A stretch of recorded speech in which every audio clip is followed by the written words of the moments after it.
Рафаэль Саватович, Вестник Московского университета журналында текшерүү өтті, Балановская авторларында, онда татарларның Сібір, Идил бойы, Қырым татарларының келіп шығышы бойынша түрлі деп әйтілі. Сіз мұға нешік қарайсыз, бұл дұрыстыққа туры келе ме? Нәрсесі дұрыстыққа туры келе? Мына бұл генетика, ДНК анализ деп еме, егір хромосома бойынша. Ол милләт үйішу білән бір нешікті бәйлі түгел.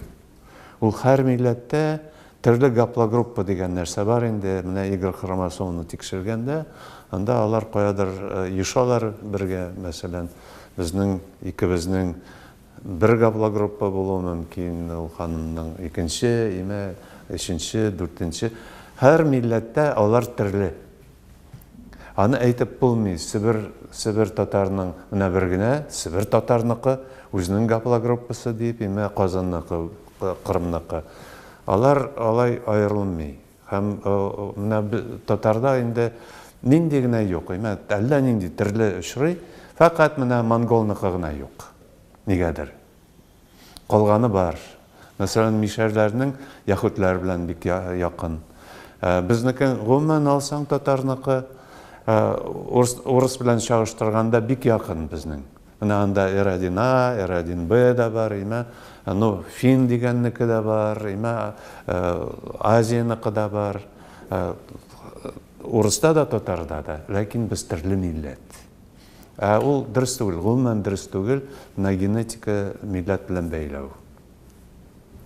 Мұнан шығып нендей нәтижелерге келерге бола, мына текшерге керек ме бұл генетик текшерулер алып? Әйе, ол аның файдасы болар үшін, аны біріншіден тарихны білерге керек. Екіншіден милләт деген нәрсе, ол милләт деген нәрсені білерге керек. Биологлар аны білмей. Шоңар олар көп кіне ясалма мына шынды теория шығаралар да, һәм аптыраталар кішіні. Бұл фәнни текшеру дейіп. Бұл фәнни түгел. Біздің Татарстанда бұл өлкеде текшерулер бара ма? Бара, ләкин андай программасы жоқ. Мына кім тілі өзі береді тігі сіләгәйін енді текшерті, шул аны өліп қоялар. Біз де аны текшеріп барабыз, ләкин фәнни яқтан ол ауыр. Аның методологиясы жоқ бүгінгі күнде. Енді біз аны жіберәбіз Хьюстонға, Қушма штатта, онда әйбәт текшерәләр. Қазанда андай жоқ.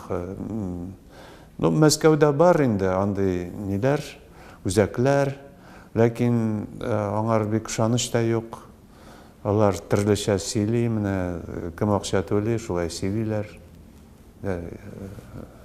Аларға келешіп. Шуңар біз аны қарадық, татарда нәрсе шырый, нешік шырый.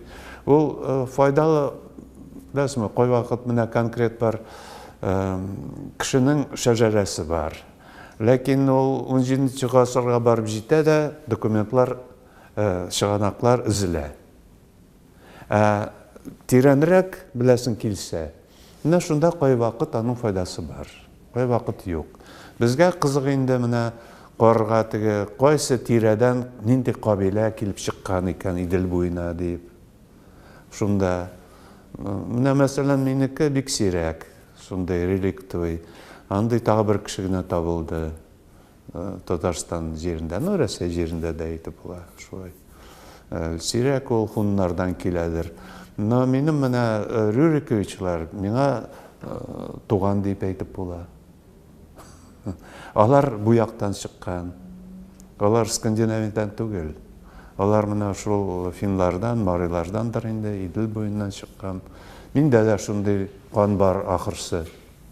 Андай қызық бар, но біз аны шығармайбыз, мына фәнни іш дейіп.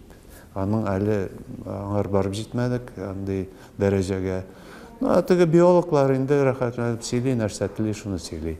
Алар бит енді мына Балановский язды. Татар халқы жоқ дей. Бар тігі тін яқ түркилер. Мені қоясың. Сізді татар deyip өзіңізді ертәсіздер. Аннан 5 миллион өз-өзін язды, мен татар deyip, берпеш вақытында. Шуңар бұл фән білән бәйлі түгел. үзләренең уеннары. Алайса генетикада сәясиләштерелде, тарихта. Әлбәттә. Без шуңар аны ачык сөйләмибез, аны шундук сәясәттә куллана башлыйлар. Һәм нигәдер милләт белән бәйлиләр. Ул милләт белән берничек бәйле түгел. Без менә әйтсәк, Кырым, Идел буе Себер татарлары алар туганмы соң килеп чыга шул буенча? Туган әлбәттә. Нигә туган булмасын? Ну, анда төрле гаплогруппа очрый. Ул милләт белән бәйле түгел. Төрлечә була мөмкин. Менә минеке, менә бер мин әйттем бит, әллә инде борынгы ул хуннардан киләдер. Мәсәлән, минем урынбасарның бер урынбасарның Кыпчактан килеп чыга. Икенченеке әллә инде Сәйер, аның туганлары Мадагаскарда, теге Һиндстанда. Тагын бер аны Алтын Урда үзәгенең мөдире, аның немецлар белән якын, кайберләрнең финнар белән якын. Әйттем бит, менә мишәрләрнең еш кына яһудлар белән якын. Но аны әйтеп булмый. Менә бу гаплогруппа татарныкы, бусы урысныкы, бусы яһудныкы, анда кушылган алар, бөтенсе кушылган.